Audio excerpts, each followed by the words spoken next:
1000 साल पहले की बात है। अफगानिस्तान के मुल्तान की तपती जमीन पर एक आक्रांता लुटेरा परेशान सा टहल रहा था। तलवार उसकी पहचान थी और लूट उसका मकसद। उसका नाम था महमूद गजनवी। उसे खबर मिली थी कि दूर भारत में समंदर के किनारे एक ऐसे मंदिर है जिसकी मीनारें सूरज की रोशनी में चमकती थीं, जिसके गुंबद सोने जैसे दमकते थे और जिसकी ख्याति रेगिस्तान, पहाड़ और समंदर पार तक फैली हुई थी। उस मंदिर का नाम था सोमनाथ।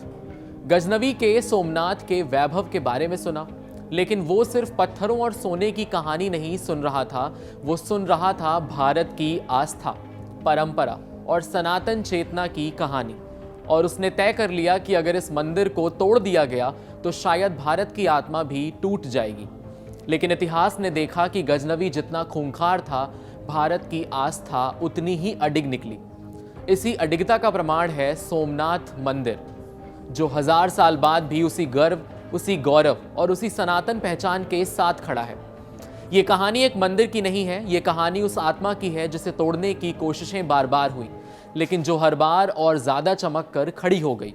करीब 1000 साल पहले गुजरात के प्रभास पाटन, वेरावल के समुद्र तट पर स्थित सोमनाथ मंदिर केवल एक धार्मिक स्थल नहीं था, वो शक्ति, समृद्ध, कला और आस्था का संगम था। समुद्र की लहरें उसके चरणों को छूती थीं और दूर दूर से आने वाले तीर्थयात्री उसकी भव्यता को देखकर नतमस्तक हो जाते थे। उसकी ऊंची मीनारें रास्ता दिखाती थीं, उसके विशाल प्रांगण में आस्था की गूंज थी और उसके गर्भगृह में शिव की उपस्थिति का अनुभव होता था। 11वीं सदी में एक अरब विद्वान और यात्री भारत आया, जिसका नाम था अल बिरूनी। वो केवल घुमक्कड़ नहीं था, वो इतिहास लिख रहा था। अपनी प्रसिद्ध कृति तारीखे हिंद में उसने सोमनाथ मंदिर का विस्तार से वर्णन किया है।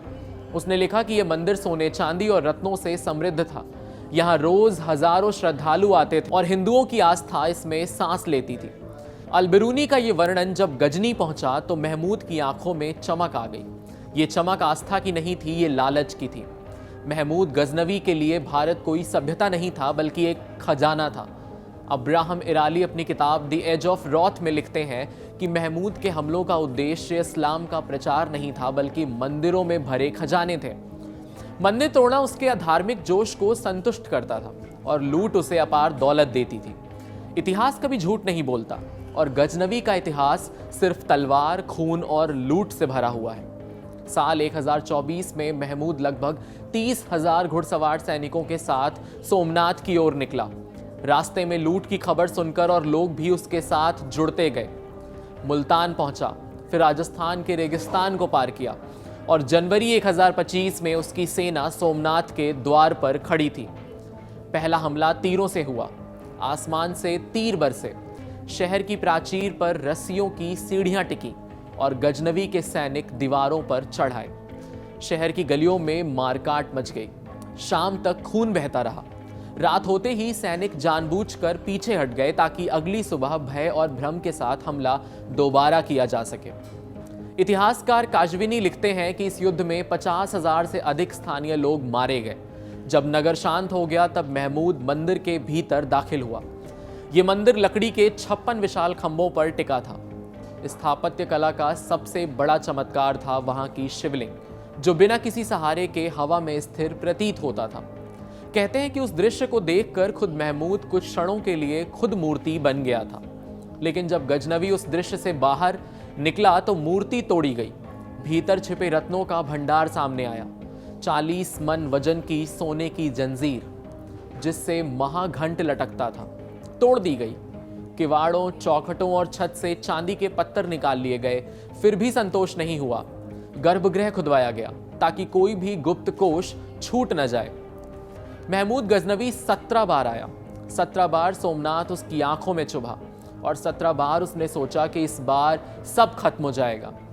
महमूद ने सोचा कि उसने सोमनाथ को तो मिटा दिया है, लेकिन वो भूल गया कि मंदिर केवल पत्थर नहीं होते। भारत के इतिहास में कई आक्रांताओं ने हमला किया है। कोई सत्ता के लिए आया, कोई लूट के लिए आया, कोई लोगों को गुलाम बनाने के लिए। सोने की चिड़िया कहलाने वाले इस भारत को हजारों आक्रांताओं ने लूटा है, लेकिन भारत कभी खाली नहीं हुआ।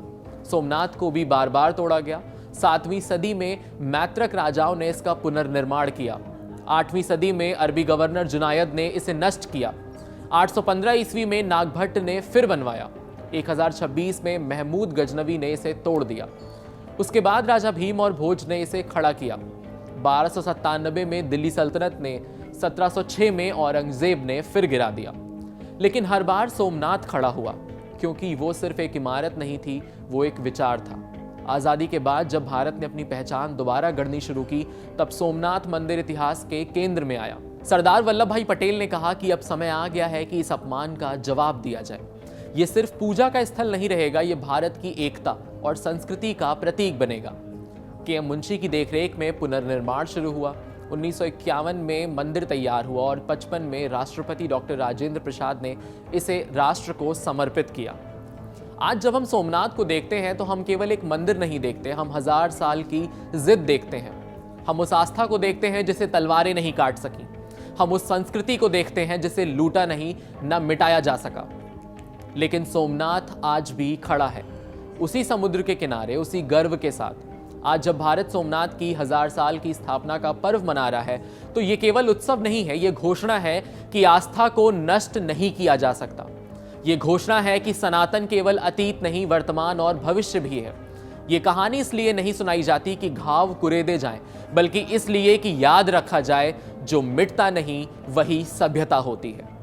ऐसी अमेजिंग एक्सप्लेनेट्स देखने के लिए कड़क के YouTube चैनल को सब्सक्राइब करिए, फॉलो करिए इंस्टाग्राम पर और देखते रहिए कड़क।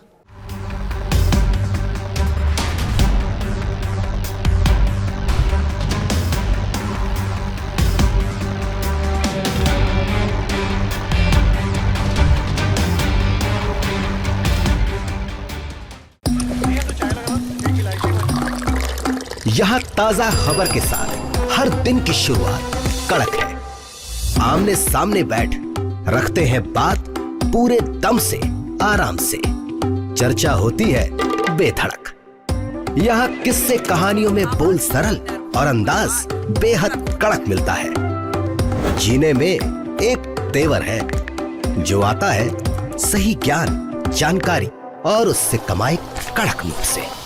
इधर मौके पर चौका नहीं, छक्का लगा जलवा दिखाते हैं। कड़क क्रिकेट से अपने रोमांच को जो बढ़ाते हैं। यहाँ की हर बात का मिजाज एक है, मिजाज कड़क। आपका अपना YouTube चैनल कड़क, लाइव बेधड़क।